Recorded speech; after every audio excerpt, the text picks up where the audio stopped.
좋습니다. 우리 찬양도 열심히 잘 준비하셔서 좋은 찬양 함께 올려주셔서 고맙습니다. 오늘은요, 우리 복 있는 사람이 되려는가? 라는 제목으로 우리 함께 하나님의 말씀을 듣기를 원합니다. 한국 사람들은요, 복을 굉장히 좋아합니다. 그래서 복자가 들어가 있는 단어들이 굉장히 많습니다. 우리 말을 할 때 복을 얼마나 많이 이야기하는지, 복이 들어온다고도 하고, 복이 달아난다고도 하고, 복을 차버린다고도 하고, 복스럽게 생겼다고도 합니다. 복 터졌다라고도 합니다. 그죠? 복이 얼마나 많은지요. 또 이름에도 복자가 많이 들어갑니다. 그래서 복동이가 있지 않습니까? 복동이, 복실이, 복순이, 또 복덕방이라고 그럽니다. 그죠? 복덕방, 그다음 복권도 있습니다. 주택 복권, 그런 복주머니, 복덩어리 등등 이런 많은 표현들이 있습니다. 또 사람들이 누리는 복을 이야기할 때도 돈복이라고도 하고요, 건강복이 있다고, 인복이 있다고, 또는 자식복, 아내복, 남편복, 이런 복을 얼마나 쓰는지. 그리고 우리가 사용하는 물건에도 복자를 많이 써놨습니다. 그래서 우리 아이들요, 심지어는 태어나는 아이들 강보에도 복자가 새겨져 있습니다. 복자하고 숫자하고 이런 거 새기잖아요. 베개에도 쓰고요, 그릇에도 쓰고요, 수저에도 씁니다. 소반에도, 상에도, 문갑에도, 떡판에도, 그 다음에 옷주머니에도, 방석에도 온통 복자를 써놓습니다. 이렇게 우리는 사방에 복자를 쓰면서 복을 갈구하고 있지만 말이죠, 과연 우리가 원하는 그 복이 뭔가 말입니다. 뭐가 정말 진정한 복이겠습니까? 성경에 의하면요, 복은 하나님과의 관계에 의해 결정된다라고 그렇게 말합니다. 오늘 본문이 그 사실을 강조하고 있습니다. 시편 1편은요, 150개의 시편으로 이루어진 시편 전체의 서문과 같은 그런 역할을 하는 장입니다. 문을 쫙 열어놓는 그런 역할을 하는 거죠. 우리 앞에 두 길이 놓여 있습니다. 한쪽은 그 영광스러운 길이요, 생명으로 가는 길이요, 의로운 길입니다. 이쪽에 있는가 하면 한쪽은 멸망으로 가는 길이요, 부끄러운 길이고요, 파괴와 수치가 있는 그런 길입니다. 고난과 고통만 있는 길입니다. 이 두 길 가운데 어느 곳으로 갈 거냐라고 이 앞에서 문을 활짝 열어젖히는 그런 역할을 하는 장이 아니겠는가 생각합니다. 오늘 시편 1편에서 보여주는 바와 마찬가지로 세상에는 복이 있는 사람이 있고 그렇지 않은 사람이 있습니다. 복이 있는 사람은요, 의인은 복이 있는 사람이고 악인은 그렇지 않은 사람입니다. 의인과는 반대편 길을 걷는, 이쪽으로 가는 길을 걷는 사람입니다. 이 길은 생명으로 인도하는 길입니다. 이 길은 파멸로 인도하는 길입니다.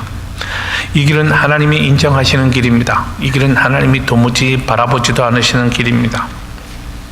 그러니 우리의 선택이 뭐가 되어야 하는가는 확연합니다마는 안타깝게도 사람들은요, 이 길로 잘 가지는 않습니다. 이 길을 선택하지 않습니다. 이상한 길을 간단 말입니다. 자기가 어떤 길을 가고 있는지, 자기 길의 마지막이 어떤 것이 될는지에 대해서 사람들은 별 생각이 없이 살아가고 있습니다. 누가복음 16장에 보면 어떤 부자와 거지 나사로의 비유를 예수님이 말씀하신 부분이 기록되어 있습니다. 이 말씀의 결론, 누가복음 16장에 예수님의 그 부자와 거지 나사로의 비유의 결론을 요약하면, 사람들은 배부르고 부족함이 없는 인생을 살면 그거 행복한 삶이었다라고 생각하지만 사실은 그렇지 않다는 것입니다. 우리가 아무리 부족함 없는 인생을 살았다 해서 그것으로 다가 아니고요, 이 땅에서 부족함 없이 즐길 것 다 즐기고 가질 것 다 가졌기 때문에 행복한 것이 아니다라는 말입니다. 죽고 보니 그것이 다가 아니었다는 것을 뒤늦게 깨닫게 되는 것이 인생의 이치더라라는 사실을 주께서 말씀하십니다. 그러나 여러분, 이게 다가 아니었구나라고 깨달을 때요, 그때는 이미 너무 늦어버렸습니다. 돌이킬 수가 없는 것을 예수님이 말씀하십니다. 그러므로 주님은요, 돈이 많다고 행복이 아니요, 명예를 누린다고 행복이 아니고, 세상 사람들이 다 부러워할 만한 권세를 누린다고 그것이 행복이 아니라고 주님은 힘주어서 말씀하십니다. 그렇다면 행복이 뭔가요? 무엇이 세상의 그 어떤 것도 부러워하지 않을 궁극적인 복이 될 수 있다는 말입니까? 오늘 시편 1편 1절 말씀은 복 있는 사람은 악인들의 꾀를 따르지 아니하며 죄인들의 길에 서지 아니하며 오만한 자들의 자리에 앉지 아니하고 라고 말씀합니다. 복 있는 사람들은 이런 사람이다 라고 이야기하기보다는 복 있는 사람들이 하지 않는 일이 무엇인가를 먼저 말씀을 합니다. 악인들의 꾀를 따르지 않는다고요. 죄인들의 길에 서지 않고 오만한 자의 자리에 앉지 않는 사람이 복이 있는 사람인데, 본문은 기본적으로요 시입니다. 찬송시요, 또는 여러분 시편은 모조리 찬양시 아니면 기도시입니다. 기도와 간구의 내용을 담고 있는, 또 하나님 앞에 단언하는 내용을 담고 있는 그런 시들을 모아놓은 책입니다. 자, 그렇기 때문에 문학적인 표현이 들어있고요. 그래서 오늘 악인이라든지 1절에 나와 있는 악인이라든지 죄인이라든지 오만한 자는 본질적으로는 같은 사람들입니다. 하나님을 대적하고요, 하나님의 말씀에 귀 기울이지 않는 사람, 하나님의 법이 별로 중요치 않은 그런 사람들을 가리키는 말입니다. 이런 사람들, 하나님을 부인하고 하나님의 법대로 살지 않으려고 하는 사람들과 상관없는 사람이 복된 사람이다 라고 성경은 먼저 말합니다. 악인이나 죄인이나 오만한 자들에 대해서요 굳이 설명하자면, 먼저 악인의 단어적인 그런 정의를 좀 내려보십시다. 악인은 어떤 사람이냐면, 악인요, the wicked, 악한 사람들이요. 영어 성경은 이렇게 번역을 해놨습니다만, 이 단어의 자체 의미는 뭐냐면 스탠다드가 없는 사람들이에요. 그러니까 우리가 길다 짧다 뭐를 재려면 자가 있어야 되잖아요. 그게 스탠다드입니다. 스탠다드. 근데 그 스탠다드가 없기 때문에 긴지 짧은지 알 수가 없잖아요. 그래서 도무지 표준이 없기 때문에 그 인생이 들쭉날쭉하고 방향을 갖지 못하는 그런 사람들을 가리켜서 악인이라고 말합니다. 그들은 하나님의 법을 알지 못하는 사람들. 그래서 그렇기 때문에 하나님에게 원하든지 원치 않든지 결국은 하나님을 대적하는 인생을 사는 사람들입니다. 하나님의 법을 알지 못하니까, 하나님이 하라는 것이 무엇인지 알지 못하고요, 하나님이 하지 말아야 한다라고 하나님이 굳게 강조하면서 말씀하시는 것들을 사람들이 알지 못하기 때문에 하는 거잖아요. 거리낌 없이 하지 않습니까? 그것은 본질상 하나님을 대적하는 것이고요. 우리는 타락한 본성 때문에 하나님의 법으로 훈련받고 양육되지 않는다면 본질상 우리는 악인의 길에서 벗어날 수 없는 존재들입니다. 자, 악인의 꾀를 따르지 않는다는 것은요, 우리가 필요할 때 카운셀링 하잖아요. 누군가에게 우리 상담을 합니다. 나한테 이런 일이 있는데 어떻게 하면 좋을까요? 하는데요, 악인들의 꾀를 쫓는 사람은 참 어리석은 사람이죠. 표준이 없는 사람인데, 하나님이 기뻐하시는 것을 알지 못하는 사람한테 가가지고 어떻게 하면 좋을까요? 하는 사람이 얼마나 어리석은 사람입니까? 그러니 복 있는 사람들은 그런 일을 하지 않는다는 말입니다. 악인들의 꾀를 따르지 않는 것은 악인들의 모임에 가지 않는다는 이야기입니다. 악인들이 모여서 이야기하고 그들 누리는 악인들의 펠로우십에 끼지 않는다는 말입니다. 그들에게 가담하지 않고요, 그들의 편을 들지 않고 그들의 말에 귀를 기울이지 않는 것입니다. 악인들의 말이 얼마나 달콤한지 아십니까? 우리가 자꾸 악에 빠지는 이유는요, 이 죄악의 유혹에 빠지는 이유는 그것이 너무나 달콤하기 때문입니다. 짜릿한 쾌감을 준단 말이죠. 말초신경을 자극하는 그런 쾌감을 줍니다. 그래서 자꾸 거기에 귀를 기울입니다마는 복 있는 사람은 절대로 그렇게 하지 않는다고요. 또 계속해서 1절은 죄인들의 길에 서지도 않는다고 그랬습니다. 죄인들의 길에 여기 서지 않는다는 말의 단어적인 의미는 뭐냐면 거기서 서성거리는 겁니다. 둘이 왔다 갔다 하고 하여간 그 자리에 머무르는 거예요. 그런데 우리는 그렇게 하지 말라라고 배웠습니다. 왜냐하면 그것은 죄의 길이기 때문에 그렇습니다. 죄의 길에 오래 있다 보면요, 여러분 죄에 물들게 되잖아요. 우리는 필연적으로 주변의 영향에 자유로울 수 없는 사람들입니다. 온통 사람들이 전부 다 시끄럽게 한다면 말이죠, 나도 시끄러운 존재가 되고 마는 거죠. 온통 주변이 빨갛다면 나도 뻘겋게 되는 거죠. 그런 것 아니겠습니까? 그러니 그런 자리에 서지 말라, 성경은 그렇게 말합니다. 오만한 자들의 자리에 앉지 말라고도 말합니다. 그들이 회합하는 곳 있잖아요. 그들이 앉아서 이야기하고 떠드는 곳이 있습니다. 그곳에 가지 말라는 말입니다. 그들의 회합에 참여하지 말고요. 이것은 우발적으로 어떻게 우연히 앉아있는 것이 아니라 내가 선택해서 그곳에 가게 되는 것을 의도적이고 계획적이고 목적을 가지고 그곳에 가는 것을 가리키는 말입니다. 그렇게 하지 말라라고 성경은 말하는 거죠. 성경 공부하다 보면 자주 이런 질문을 받아요. 예수 믿지 않아도 정말 착한 사람들이 있잖아요. 법 없이도 살만한 사람들이 있습니다. 고개가 숙여지는 그런 참 괜찮은 분들이 있습니다. 그런데 이런 사람들을 악하다고 말할 수 있는가요? 그런 사람이 악한가요? 가만 보면 예수 믿으면서도 악한 일 하는 사람, 여러분, 나는 참 그런 얘기 들으면 너무나 마음이 아파요. 성도인지 알고 또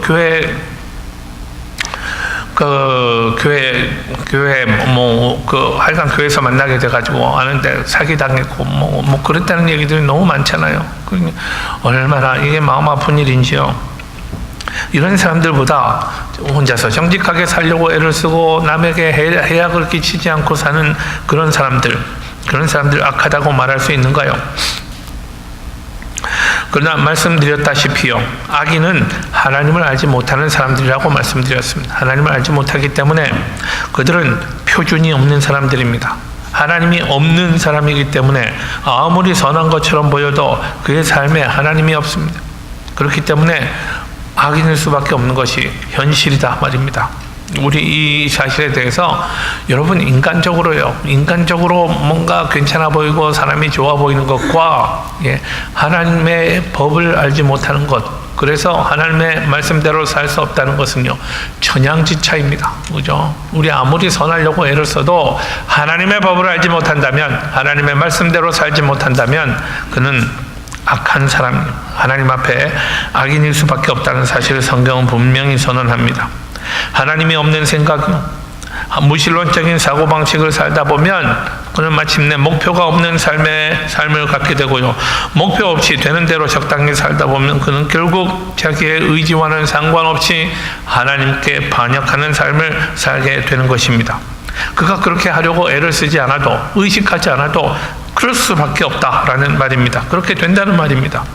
그러니 그는 자신도 모르는 사이에 하나님을 거스르고 반역하는 자리에 주저앉아서 그것이 삶의 코드요, 그 코드 오브 라이프, 삶의 양식이 되어버리는 것입니다. 아무리 다른 삶을 살려고 해도 그렇게 살게 될 수밖에 없기 때문에 하나님을 모르는 삶이 심각한 문제라는 말입니다.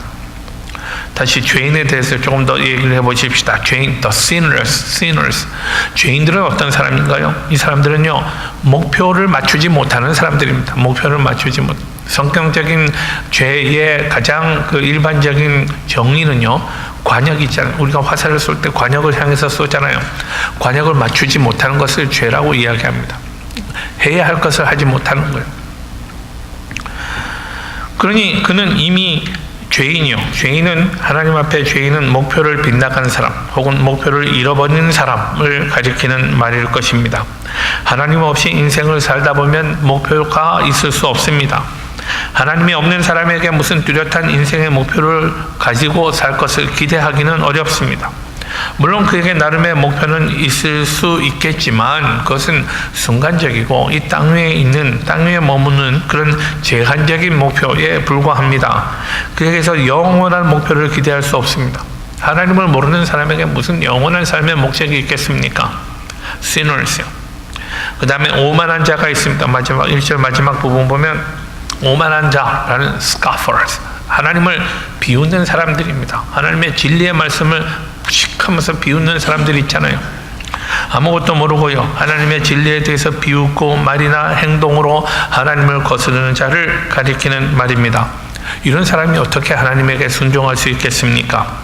사사건건 하나님을 거스리고 하나님을 반역하는 사람들, 하나님의 진리 앞에 겸손하지 못하고 주 앞에서 감히 자기를 높이는 사람을 가리키는 말입니다.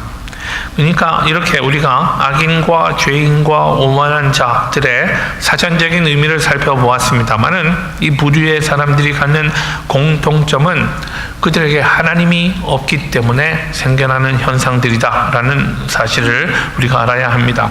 하나님 없이 살기 때문에 삶의 표준이 없고요, 하나님 없이 살기 때문에 삶의 목표가 영구할 수 없습니다. 뭐 고무상한 목표가 아니란 말입니다. 하나님 없이 살기 때문에 주제넘게 하나님을 비웃고 대적하는 것입니다. 복 있는 사람은 이런 사람들과 구별된 사람입니다. 하나님 없이 사는 어리석은 사람의 꾀를 따르지 않습니다. 아니 뭐 거기 가서 무슨 좀 지혜를 구하겠습니까? 도무지 무지한 사람들에게 무슨 지혜를 구하겠습니까? 그들과 함께 길을 가지 않고요, 그 사람들의 처지에 동조하거나 함께 하지 않는 사람이 복 있는 사람입니다. 그러면 이제 복 있는 사람이 아까 하지 않는 일을 먼저 말씀드렸는데, 복 있는 사람이 하는 일은 무엇입니까?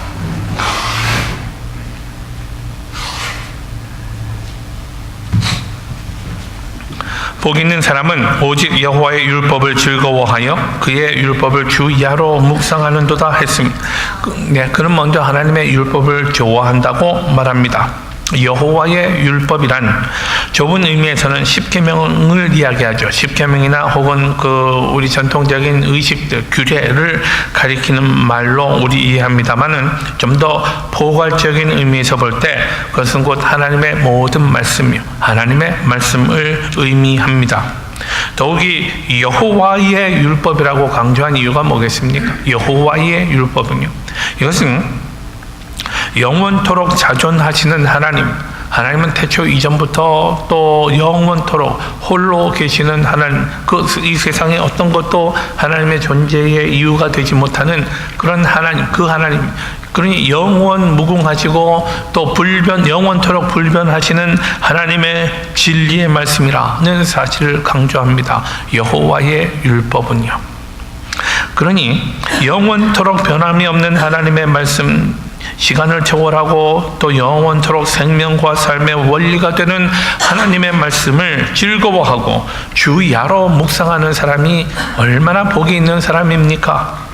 모든 사람의 육체는 풀의 꽃과 같아서 풀은 마르고 꽃은 시들지만 하나님의 말씀은 세세토록 영원할 것입니다. 이 말씀이 시대를 초월한 삶의 원칙을 제시해주고 있단 말입니다. 이 말씀을 오늘 내가 삶의 현장에서 붙들고 살 때에 내 삶에 대한 진정한 축복이 약속되는 줄 믿습니다. 율법을 주야로 묵상한다라는 말은요, 하루 종일 성경 읽는 것 외에 아무 일도 안 한다라는 뜻이 아니라 하나님의 뜻에 대해서 늘 읊조린다는 말입니다. 하나님이 하신 말씀을 내가 생각하고요, 그 말씀을 자꾸 생각하다 보니까 말씀의 뜻이, 말씀이 나에게 명령하는 바, 그것이 내 마음에 생생하게 새겨지는 것입니다. 그래서 내 삶이 하나님의 말씀에 따라 움직여지고 하나님의 말씀이 나를 지배하는 것을 가리키는 말입니다. 그러니 내가 어떤 선택을 내려야 할 때에 이렇게 하면 하나님이 기뻐하실까를 먼저 생각하게 되고요, 그래서 하나님이 기뻐하시는 방향으로 내가 선택할 수 있게 되는 사실, 이 사실 때문에 복이 있다고 하는 것입니다. 말씀에 신실하지 않은 자들에게 가서 조언과 지혜를 구하려 하는 것 아니고, 영원한 하나님의 말씀에서 지혜를 얻으며 문제를 해결하는 길을 찾기를 즐기는 사람, 그가 바로 행복한 사람이죠. 여기에서요, 우리 즐거워한다라는 것은 하나님의 율법을 즐거워한다라는 말이 있습니다. 이건 감정적인 면을 표현한 글입니다. 그죠? 너무너무 즐겁다고요. 하나님의 말씀을 이렇게 듣고 묵상할 때에 내 마음에 기쁨이 있다고요. 한 줄기 빛이 쫙 비치면서 말이죠, 내 마음에 위로가 생기고요, 주의 음성을 듣는 것 같아요. 주께서 오셔서 내 등을 토닥토닥 만져주시는 것 같아요. 이런 주의 임재를 경험하면서 이 말씀이 우리에게 큰 기쁨이 되는 것을 체험하는 거죠. 그러니 모르는 사람은 모르는 복입니다. 네. 하나님의 임재요, 하나님의 임재, 이것이 우리에게 얼마나 큰 기쁨입니까? 혹시 주의 말씀을 읽는 일이 괴롭게 여겨지거나 또는 선포되는 주의 말씀이 들리는 순간 졸음이 밀려온다면 그것은 우리가 아직 성경의 맛을 모르기 때문입니다. 하나님의 말씀에는 읽는 사람의 마음을 고조시키는 능력이 있습니다. 그래서 어느 시편 기자는요, 주의 말씀이 내 입에 꿀보다도 더 다니이다 라고 고백하지 않습니까? 이렇게 하나님의 말씀을 즐거워하고 그 말씀을 주야로 묵상하는 사람에게는 결국 그 말씀대로 살고자 하는 강력한 결단을 항상 내리게 되고요. 그러므로 말씀대로 살아가게 될 것입니다. 이것이 복이라고요. 성경은 이것이 복이라고 말합니다. 이제 3절을 보면 시편 기자는요, 행복한 사람의 모습을 이렇게 노래합니다. 3절 말씀 우리 다 같이 읽으십시다. 3절입니다. 그는 시냇가에 심은 나무가 철을 따라 열매를 맺으며 그 잎사귀가 마르지 아니함 같으니 그가 하는 모든 일이 다 형통하리로다.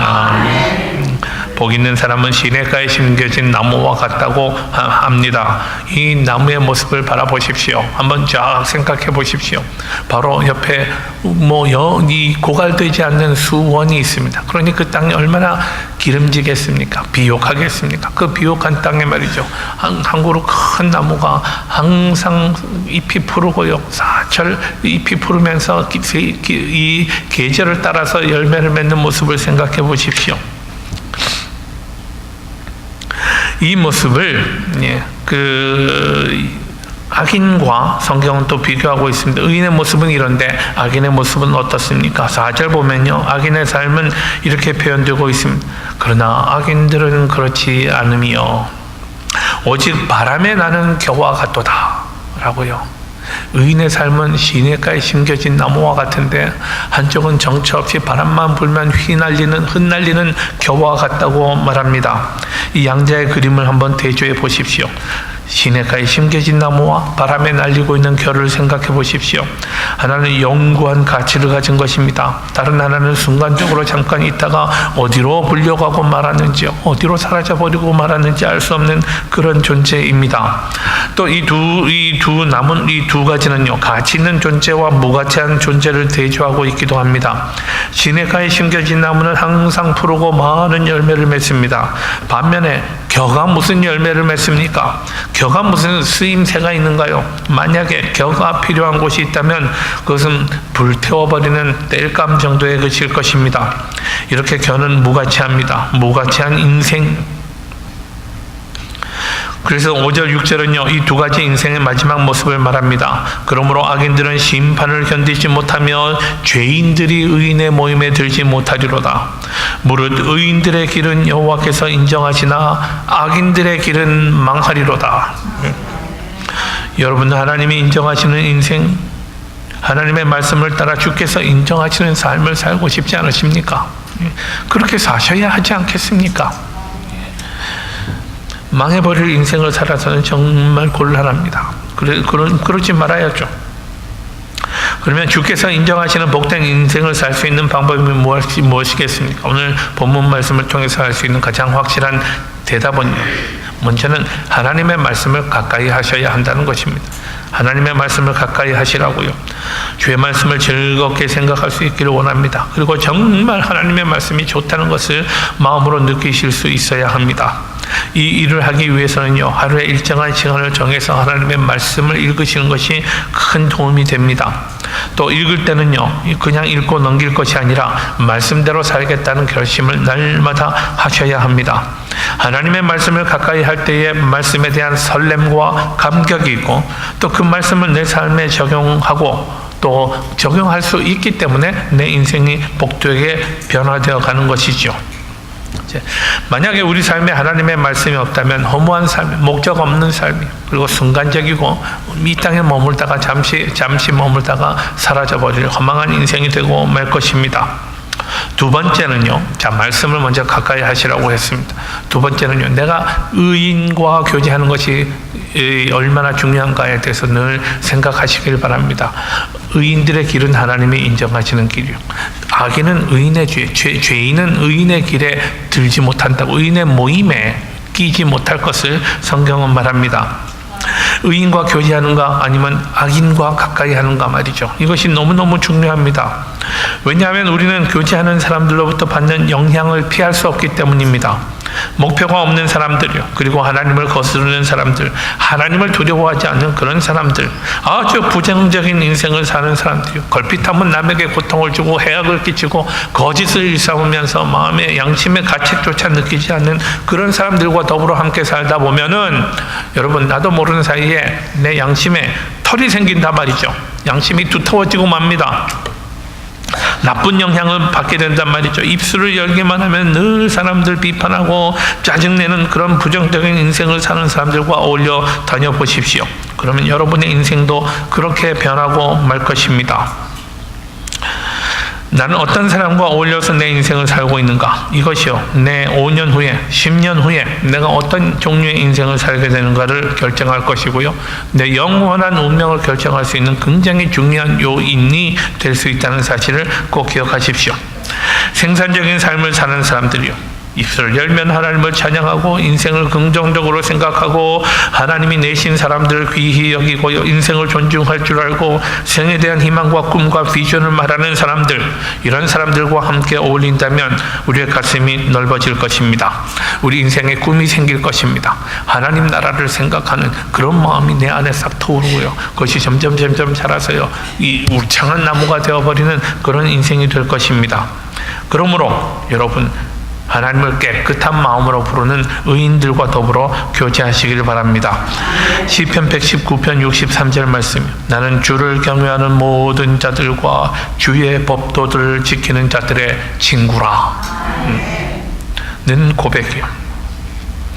마지막으로요, 하나님의 존재와 하나님의 역할을 좀 더 강조하고자 합니다. 우리가 늘 잊지 말아야 할 것은 사람의 행복 속에서 하나님의 존재와 하나님의 역할이 있더라 말입니다. 만사가 형통하고 사람이 행복한 삶을 사는 것은요, 하나님이 주시는 복인 것을 깨달아야 합니다.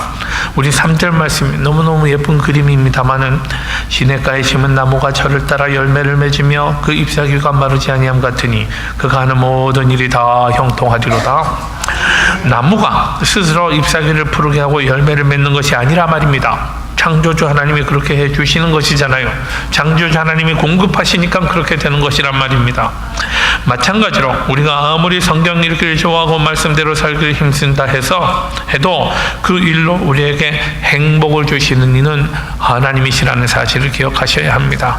Gracious God, 은혜로우신 하나님, 우리를 향한 긍휼이 풍성하신 하나님, 우리에게 주기를 기뻐하시는 하나님, 좋은 것을 주시기를 기뻐하시는 하나님, 내가 온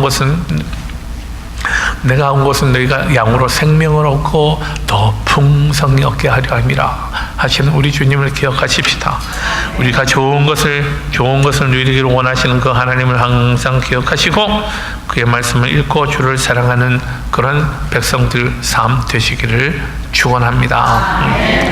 고마우신 하나님, 오늘도 말씀하여 주시니 감사합니다. 하나님의 선하심을 찬양합니다. 주께서 주신 말씀대로 우리가 복 있는 사람, 의인의 길을 걷기를 원합니다. 주께서 이미 일찍이 우리를 불러주셔서 의인된 인생을 살게 하셨는데 하나님이여, 그런 사람들답게 하나님의 자녀답게 주의 말씀을 기뻐하고 즐거워하며 하나님을 영화롭게 하고 또 많은 인생의 열매를 맺어 하나님을 기쁘시게 하는 그런 삶 살아가도록 축복하여 주옵소서. 예수님의 이름으로 기도하옵나이다.